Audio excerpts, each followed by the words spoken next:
नमस्कार दोस्तों, स्वागत है आपका इस नए वीडियो में। हमारी जिंदगी में कई बार हम खुद को एक मुश्किल घड़ी में पाते हैं। कई बार हमें बड़े फैसले लेने पड़ते हैं, लेकिन हमें यह नहीं पता होता कि वो सही है या गलत। क्या उस फैसले का परिणाम हमारे जीवन में खुशियां लाएगा या मुसीबत। लेकिन कई बार हमारे पास सही निर्णय लेने की सुझाव नहीं होते और हम जल्दबाजी में फैसला कर लेते हैं, और उन फैसलों की वजह से हमारी जिंदगी सुखमय हो सकती है या फिर हमारी जिंदगी नरक से भी बढ़कर हो सकती है। इसलिए सही फैसला लेने की क्षमता हमारे जीवन में सफलता हासिल करने के लिए आवश्यक है। तो चलिए आज की इस बोध कहानी के माध्यम से जानते हैं कि जीवन में सही फैसले कैसे लिए जाएं, और यह भी कि सही निर्णय लेने के तरीका कौन सा है। तो बिना किसी देरी के कहानी शुरू करते हैं दोस्तों। कई साल पहले की बात है। एक छोटे से राज्य में एक बौद्ध भिक्षु निवास कर रहे थे, जिन्हें सभी जगहों पर उनके ज्ञान के बड़े चर्चे थे। वह बौद्ध भिक्षु बहुत ज्ञानी थे। उनके पास लोग बहुत दूर दूर से आते थे ताकि वे उनसे अपनी समस्याओं का समाधान प्राप्त कर सके। उनके पास कोई भी कैसी भी समस्या लेकर क्यों ना आए, वह समस्या का समाधान अवश्य करते थे। जब भी वह किसी की समस्या सुनते तो उस समस्या को बड़े ही ध्यान से सुनते, समझते, उसमें लीन हो जाते, और उसके बाद कुछ देर के लिए वह आंखें बंद करते और समस्या के बारे में अच्छे से सोच विचार करते और उसके बाद उसका समाधान देते। ऐसे में कोई भी व्यक्ति उनके बारे में केवल एक ही बात सोचता था, शायद इन साधु के पास कोई ऐसी चमत्कारिक शक्तियां हैं जिससे यह समाधान पूछते हैं और उसके बाद हमें वह समाधान बताते हैं। एक बार एक युवक ने उन महाराज से यह पूछ भी लिया, क्या आपके पास ऐसी कोई चमत्कारी शक्तियां हैं जिसके कारण आप हमारी समस्याओं का समाधान करते हैं, या आपके पास ऐसी कोई दिव्य दृष्टि है जिससे आप हमारी समस्याओं का समाधान खोज पाते हैं। उस युवक की यह बात सुनकर वह साधु जोर जोर से हंसने लगे, लेकिन उन्होंने उस युवक की बात का कोई जवाब नहीं दिया। उसके कुछ ही दिनों बाद उस राज्य में एक बड़ी अजीब सी घटना घटी। उस राज्य में एक बुढ़िया औरत रहा करती थी जो अपने पूरे घर में अकेले ही रहती थी। उसका कोई न था। उस राज्य से होकर 4 मित्र अपने घर की ओर जा रहे थे। वे लोग दूसरे नगर में काम करके पैसा इकट्ठा करके अपने गांव की ओर जा रहे थे। ये बात बहुत पुराने जमाने की है, जब यातायात के साधन ना हुआ करते थे, इसलिए वे लोग पैदल ही यात्रा किया करते थे। इसी कारण वे चारों मित्र अपने अपने धन को इकट्ठा करके अपने गांव की ओर प्रस्थान कर रहे थे। उन चारों ने अपना अपना धन एक छोटी सी पोटली में रखा था और उसी पोटली में उन सब की सारी कमाई थी। तभी उन चारों मित्रों में से एक मित्र कहता है, मित्रों, इस तरह से यदि हम अपना धन अलग अलग रखेंगे तो इससे हमारा धन चोरी हो सकता है। क्यों ना हम अपना सारा धन एक ही पोटली में रख दें, जिससे हम सब इस पर ध्यान भी दे सकेंगे और हमारा धन सुरक्षित भी हो जाएगा। और जब हम अपने गांव पहुंच जाएंगे तो हम वहां पर अपना अपना हिस्सा इसमें से ले लेंगे। उन तीनों मित्रों ने उस युवक की बात मान ली और वे सभी मिलकर अपना धन एक ही पोटली में रख देते हैं और वे सभी मिलकर अपने गांव की ओर आगे बढ़ते हैं। चलते चलते काफी समय बीत चुका था और अब रात्रि होने वाली थी। तभी आगे चलकर रास्ते में उन्हें एक घर दिखाई दिया जहां पर एक बूढ़ी औरत रहा करती थी। रात्रि का समय भी हो चुका था और उन चारों मित्रों को रात रुकने के लिए कोई ना कोई जगह की आवश्यकता भी थी।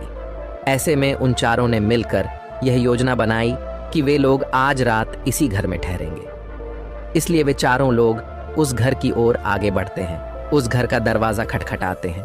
तभी सामने से एक बूढ़ी औरत दरवाजा खोलती है और उन चारों मित्रों में से एक मित्र हाथ जोड़कर उस बूढ़ी औरत से कहता है, माता जी, हम अपने गांव की ओर जा रहे थे, लेकिन यहाँ रास्ते में ही रात हो गई और अब हम इतनी रात में सफर नहीं कर सकते। इसलिए हमारी आपसे विनंती है कि हम आपके यहाँ पर एक रात रुकना चाहते हैं। सुबह होते ही हम यहाँ से चले जाएंगे। उस बूढ़ी औरत ने काफी देर सोच विचार किया और उसके बाद वह बूढ़ी औरत कहती है, ठीक है, तुम सभी आज रात के लिए यहाँ पर रुक सकते हो। मुझे कोई दिक्कत नहीं, मैं खाना बनाने जा रही हूँ। कहो तो तुम लोगों के लिए भी बना दूँ। उन चारों ने सहमति जताते हुए कहा, हाँ बिल्कुल। उसके बाद उन चारों मित्रों ने धन की पोटली उस बूढ़ी औरत को थमा दी और कहा, माता जी, इस पोटली में हमारे साल भर की कमाई है। हम चारों ने अब तक का अपना सारा कमाया हुआ धन इसी पोटली में रखा है और अब हम इसे आपको सौंपते हैं, क्योंकि यह हम चारों से ज्यादा आपके पास सुरक्षित होगा। हम बस इतना चाहते हैं कि यदि हम चारों में से कोई एक व्यक्ति से लेने आए तो आप इस पोटली को उसे मत देना जब तक कि हम चारों एक साथ इस पोटली को लेने न आए। तभी वह बूढ़ी औरत कहती है, ठीक है बेटा, यदि तुम चारों एक साथ आओगे तभी मैं इस पोटली को आपको सौंपेंगे। और वैसे भी आप लोग तो सुबह यहाँ से चले जाने वाले हैं, मैं आपको सुबह ही यह पोटली थमा दूंगी, वह धन की पोटली। उस बूढ़ी औरत को थमाकर चारों मित्र निश्चिंत हो जाते हैं कि अब उनका धन सुरक्षित है और वे लोग खाना खाकर सो जाते हैं। अगली सुबह जब वह चारों उठते हैं तो सभी लोग अपनी आगे की यात्रा के लिए तैयारियां शुरू कर देते हैं।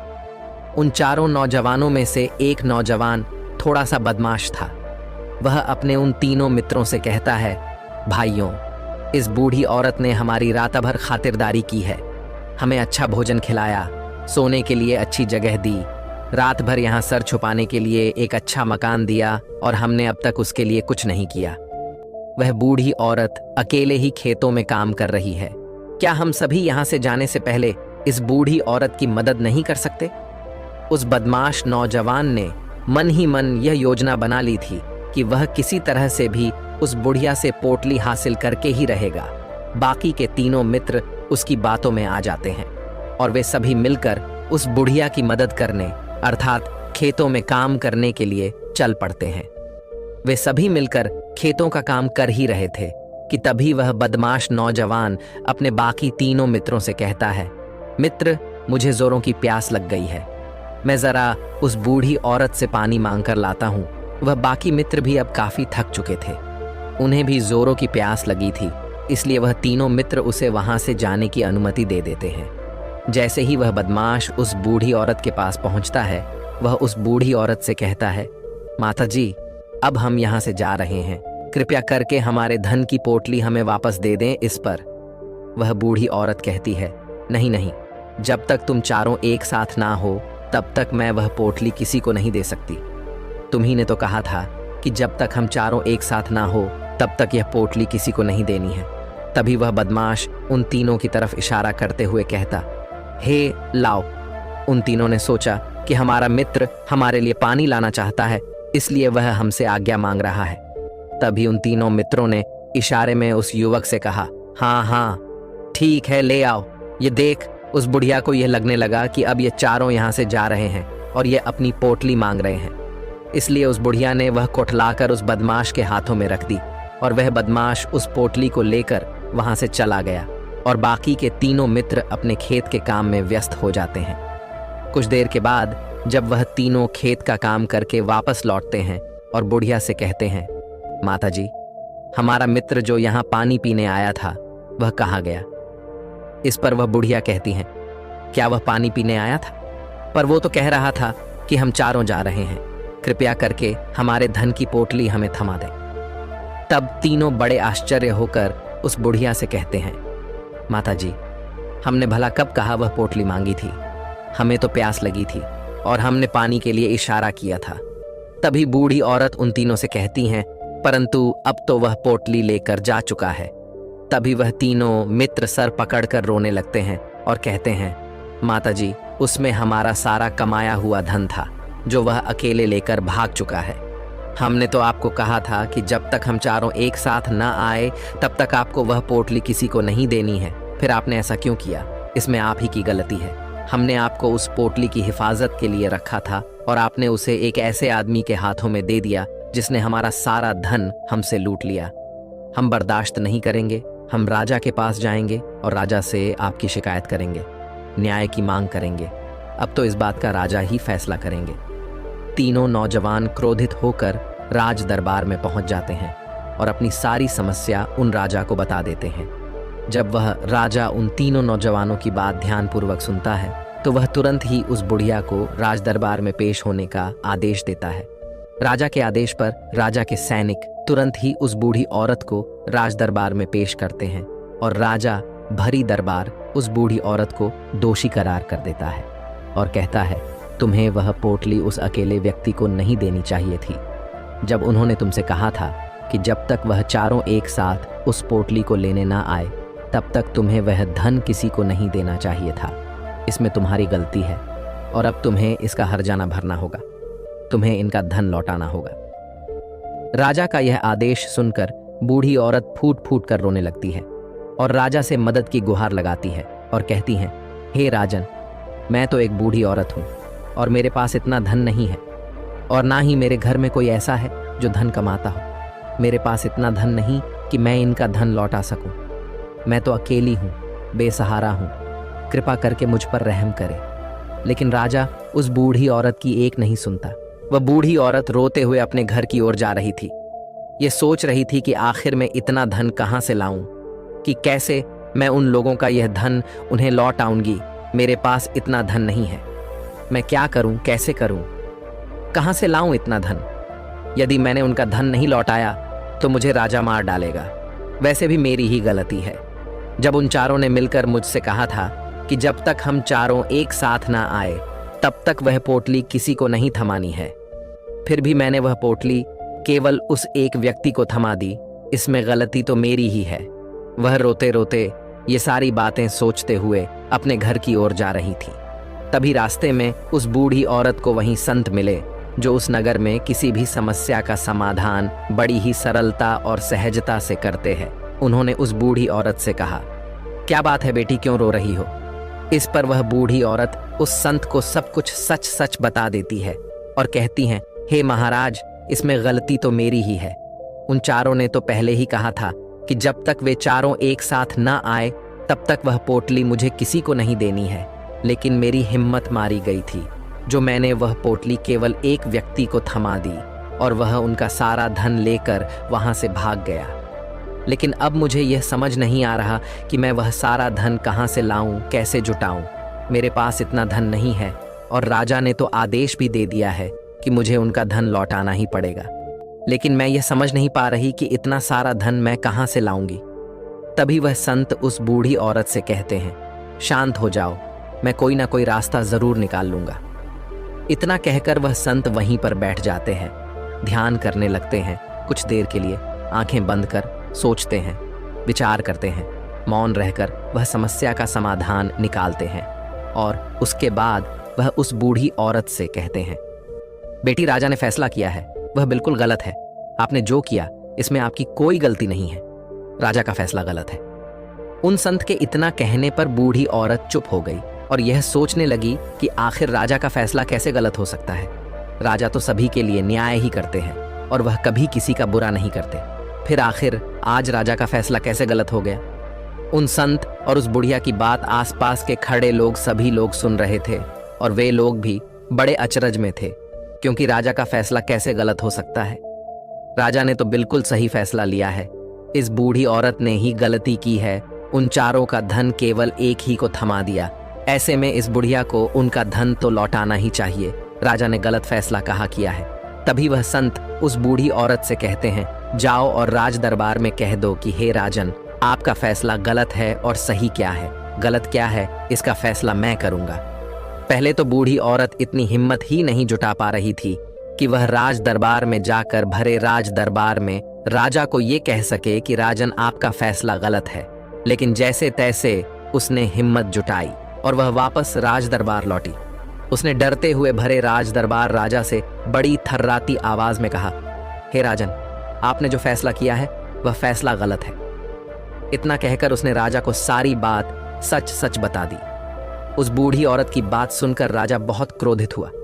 राजा ने उस बूढ़ी औरत से कहा, कौन है वह संत जिसने मेरे फैसले को गलत बताया है? क्या उन्हें नहीं लगता कि मैंने सही निर्णय लिया है?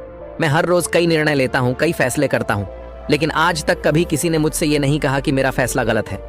यदि उन संत ने मुझे सही फैसला न सुनाया, उन्हें फांसी की सजा दे दूंगा। यह बात पूरे नगर में फैल गई। सभी लोग यह जानने के लिए हैरान थे कि आखिर वह साधु ऐसा कौन सा फैसला सुनाने वाले हैं जो राजा से भी उचित होगा, जिसमें सबके लिए न्याय होगा। राजा ने अपने सैनिकों को तुरंत ही आदेश दिया कि जाओ और संत को राज दरबार में लाओ। राजा की आज्ञा के अनुसार वे सैनिक तुरंत ही उन संत को लेने के लिए निकल पड़े। वे लोग कुछ ही देर बाद उन संत को लेकर राज दरबार पहुंचे। राज दरबार में सभी लोग उपस्थित थे और सभी लोग उन संत के फैसले का इंतजार कर रहे थे। उन संत को देखकर राजा कहता है, महाराज, आपको ऐसा क्यों लगता है कि हमने जो फैसला किया है वह गलत है? इस बुढ़िया ने यह वादा किया था कि वह चारों लोगों को एक साथ ही वह पोटली जमाएगी। फिर आखिर उसने अपना वादा क्यों तोड़ा? इसने यह गलती क्यों की कि इसने केवल एक ही को पोटली थमा दी और वह उनका सारा धन लेकर यहाँ से भाग गया? तो क्या इसमें इसकी गलती नहीं है? क्या इससे इनका धन नहीं लौटाना चाहिए? इस पर वह साधु बड़ी विनम्रता से राजा से कहते हैं, हे राजन, ये आपका फैसला था, लेकिन मैं आपसे कुछ कहना चाहता हूँ। इस पर राजा कहता है, ठीक है, कहिए आप क्या कहना चाहते। इस पर वह साधु बड़ी विनम्रता से राजा से कहता है, हे राजन, जैसा कि वादा किया गया था कि पोटली एक साथ उन चारों को ही दी जाएगी, तो अभी तो ये केवल 3 है, चौथा कहाँ है? तो इनसे कहिए कि ये लोग यहाँ से वापस जाएं और अपने उस चौथे मित्र को यहाँ लेकर आए, तभी इनका धन वापस किया जाएगा। और वादा भी ऐसा ही किया गया था कि जब तक चारों लोग एक साथ ना हो तब तक उनका धन उन्हें नहीं लौटाया जाएगा। और यदि यह बूढ़ी औरत इन तीनों को धन लौटा देती है तो ये बूढ़ी औरत अपना वादा तोड़ देगी, और ये सही नहीं है। इसलिए यदि आप चाहते हैं कि इनका धन लौट आया जाए तो पहले इनसे कहिए कि ये लोग जाएं और अपने उस चौथे मित्र को यहाँ पर वापस ले आए। उस राजदरबार में हर कोई इस बात को सुनकर बहुत खुश हुआ। सभी ने उन संत की बहुत तारीफ की। राजा भी उन संत के इस फैसले से पूरी तरह से सहमत था। राजा तुरंत ही उन संत के सामने सिर झुका लेता है और हाथ जोड़कर उनसे कहता है, हे महाराज, आपका यह फैसला इतना सही कैसे हो सकता है? आखिरी बात मेरे दिमाग में आई क्यों नहीं? मैंने इस बात को इस तरह से सोचा क्यों नहीं? तभी वह साधु उस राजा से कहते हैं, हे राजन, आपके पास और भी काम होते हैं। आप दिन भर व्यस्त रहते हैं और आपको जल्दबाजी में फैसले लेने पड़ते हैं। आपने इस मामले को सुना समझा, लेकिन इसे देखने में आप गलती कर गए। इससे आपने केवल ऊपरी तौर पर देखा, आपने इसकी गहराई तक जाने का प्रयास तक नहीं किया। यदि आपने इस मामले की गहराई को देखा होता, समझा होता, तो आप भी इसी नतीजे पर आते।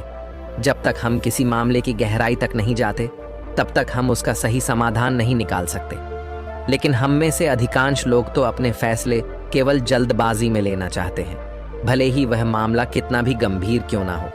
हमें तो बस अपना हक चाहिए, हमारा नाम होना चाहिए, भले ही फैसला हमारे लिए आगे चलकर हमारे लिए नुकसानदायी क्यों ना हो। लेकिन हम तो उस मामले की गहराई तक जाने के लिए सोचते तक नहीं। तभी वह राजा उन संत से कहता है, हे महाराज, क्या आपके पास कोई दिव्य शक्तियां हैं?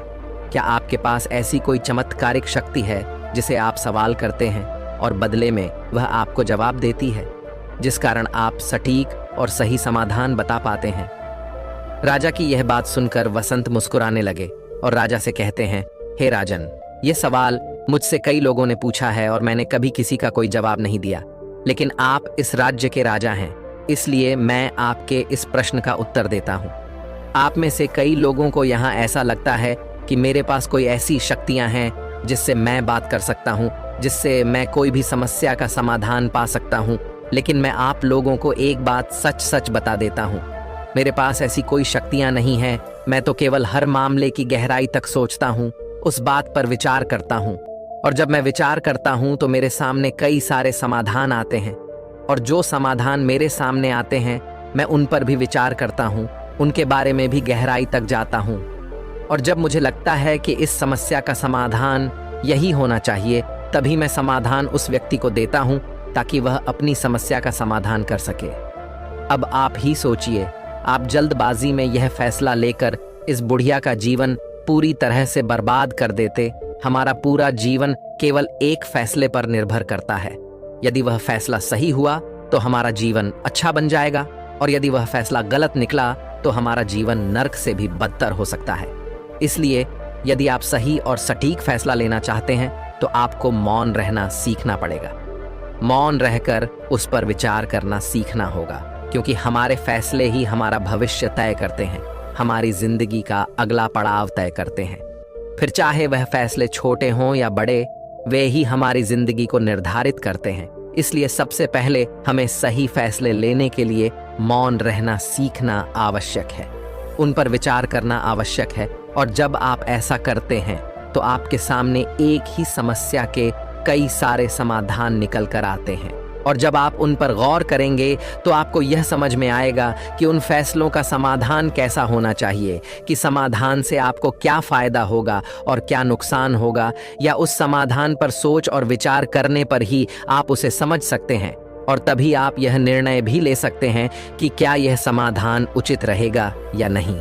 और यह सब संभव हो सकता है यदि हम कम बोलना शुरू करें, अब पूरी तरह से मौन हो जाए। इसका अर्थ यह है कि आप भीतर से शांत हो जाएं। और जब आप भीतर से शांत होने लगते हैं तो आपका मन स्पष्ट होने लगता है, साफ होने लगता है, और आप किसी भी चीज पर सोच विचार कर सकते हैं। और जब आप भीतर से शांत होने लगते हैं तो आप ऊपर से भी कम बोलते हैं। और जब आप धीरे धीरे कम बोलने के आदी हो जाते हैं तो आप साफ और स्पष्ट तौर पर सोच और समझ पाते हैं। आपके विचारों में शुद्धता आ जाती है, जिससे आपको यह साफ और स्पष्ट देखने को मिल जाता है ये कौन सा फैसला सही होगा और कौन सा फैसला गलत होगा। आपको उस परिस्थिति में क्या करना चाहिए और क्या नहीं करना चाहिए। लेकिन हम में से अधिकांश लोग अपने आप को सही साबित करने के लिए, अपने आप को ऊंचा साबित करने के लिए अत्यधिक बोलते हैं, और इतना बोलते हैं कि हर कोई उनकी बातों को गंभीरता से नहीं लेता। उन्हें ऐसा लगता है कि मानो ज्यादा बोलना ही हमारे लिए हमारा शस्त्र है। लेकिन वह यह भूल जाते हैं कि वह अत्यधिक बोलकर मूर्ख बन रहे हैं। लोग हमारा मजाक बनाते हैं, हमें मूर्ख समझते हैं, हमसे दूर रहने लगते हैं क्योंकि उन्हें हमारी बक बक अच्छी नहीं लगती। लेकिन जब आप भीतर से शांत होने का प्रयास करते हैं और धीरे धीरे भीतर से शांत होने लगते हैं तो आप खुद ब खुद ऊपरी तौर पर कम बोलना शुरू कर देते हैं। इससे आपके मन में, आपके मस्तिष्क में एक साफ और स्पष्ट विचार उत्पन्न होते हैं, और आप अपने आप को साफ स्पष्ट तौर पर समझ पाते हैं, देख पाते हैं आपको कब, क्या, क्यों और कितना बोलना चाहिए, और आपको कब, कैसे, क्यों, किस तरह से कौन सा फैसला लेना सही है या नहीं, यह भी आप अच्छी तरह से समझ और जान पाते हैं। जब आप कम बोलना शुरू करते हैं तब आप अपने आप को बहुत अच्छी तरह से समझना शुरू कर देते हैं, अपने आप पर अच्छी तरह से विचार करना शुरू कर देते हैं। तब आपको यह बात भी बहुत अच्छी तरह से समझ में आने लगती है कि जो हम बेकार की बक बक करते हैं उस पर हमारे शरीर की बेवजह ही कितनी सारी ऊर्जा यूं ही व्यर्थ हो जाती है, नष्ट हो जाती है, जिसे हम चाहे तो किसी जरूरी काम में लगा सकते हैं, फैसले लेने में लगा सकते हैं, जिससे हम तनाव मुक्त रह सकते हैं और हमें अच्छी नींद भी आ सकती है। और यदि आप इसी प्रकार सोच विचार कर फैसले लेना शुरू करते हैं तो आपका मस्तिष्क भी अच्छी तरह से काम करने लगता है और आपका मस्तिष्क पहले से भी ज्यादा शक्तिशाली हो जाता है। और इसका एक बहुत अच्छा उदाहरण भी आपको मैं बताना चाहूंगा। जब आप स्कूल में पढ़ते थे या फिर आज भी आप पढ़ रहे हो तो आपने देखा होगा कि जो बच्चे होनहार होते हैं, होशियार होते हैं, वे लोग बहुत कम बातें करते हैं और अपना समय सही चीजों में लगाते हैं। वह अधिकांशतः अपना समय मौन होकर ही बिताते हैं। इसी वजह से वह पढ़ाई करने में बहुत तेज होते हैं। वह जो कुछ भी पढ़ना चाहते हैं वह उसे याद कर ले जाते हैं। लेकिन वहीं पर दूसरी तरफ जो लोग बहुत अधिक बोलते हैं, यदि आप उन्हें पूरे 24 घंटे भी दे दें तो भी वह उस तरह से उन चीजों को याद नहीं रख सकते जिस तरह से वह मौन रखने वाले बच्चे उन बातों को याद कर लेते हैं। और महान चाणक्य ने भी यही कहा है कि जो व्यक्ति ये समझ जाता है कि उसे कब, कहां और कितना बोलना चाहिए, उस व्यक्ति को सफल होने से कोई नहीं रोक सकता। और आप इतिहास उठाकर देख सकते हैं, आज तक जो भी लोग महान हैं, जो लोग भी सक्सेसफुल बने हैं, उन लोगों की आदत बहुत कम बोलने की है। उनका पूरा ध्यान केवल अपने लक्ष्य पर होता है और अपना पूरा समय वह अपने लक्ष्य को पाने में ही लगा देते हैं। इसीलिए आपको भी यह आदत अपने जीवन में उतारनी चाहिए। और कम बोलने का अर्थ यह नहीं कि आप ऊपर से कम बोलें, बल्कि आप भीतर से कम बोलिए, भीतर से शांत रहिए। यदि आप रोज इसका अभ्यास करते हैं तो केवल कुछ दिनों में ही इससे होने वाले लाभ आपको आपके सामने नजर आने लगेंगे। दोस्तों, आपने आज के इस वीडियो से क्या सीखा वह मुझे आप कमेंट में बता सकते हैं। इसी के साथ मैं उम्मीद है कि आपको आज की वीडियो पसंद आई होगी, तो इस वीडियो को उस इंसान को शेयर करें जिससे ये कहानी सुनने की जरूरत है, और उसी के ठीक बाद चैनल को सब्सक्राइब करें। तो चलिए फिर मिलते हैं ऐसी एक और नई वीडियो में एक नए मैसेज के साथ। तब तक के लिए अपना ख्याल रखें। धन्यवाद और नमो बुद्धाय।